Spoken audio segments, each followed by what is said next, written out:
Mayong hapon mga kapuso. Sa nagapangunang balita, mga PUJ driver nagadali na nga mabato ng fuel subsidy halin sa gobyerno. Piso nga provisional fare increase, posible pa nga pasakaan suno sa LTFRB. Si John Sala nakatutok.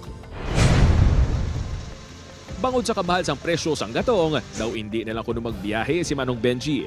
Apang wala siya kuno sang may mahimo bangod ini ang iya palangitanan. Gani isang nabatian sini ang mga ayuda nga sarang niya mabato nagikan sa gobyerno. Maayo tanay kon mahatag man nila para makabulig man sa amon mga estudyante kag sa panimalay kay tama na gid subong ka dako ang nagsaka sang krudo. Kagabi ginanunsyo ni DSWD Secretary Rex Gatchalian nga magapanagtag sang ayuda nga 5,000 pesos ang DSWD sa mga PUV drivers sa idalom sang assistance to individuals in crisis situations. May fuel subsidy man nga mabato ng mga PUV drivers nagikan sa LTFRB. Sa datos ang LTFRB 6, 16,347 ka mga PUV drivers ang qualified nga makabaton. I'm pretty sure they are going to come up with this subsidy soon.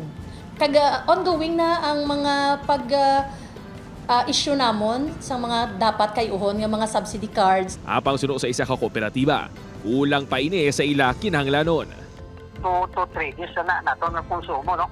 Pero at least may anak kita nga ayuda, nga baton, pero nga mong sinikiritan nga sa konsumo naman tani, ang promisa nila. Bisa na pila ka mga driver sa Bacolod City, nakulangan man sa 5,000 pesos ka fuel subsidy.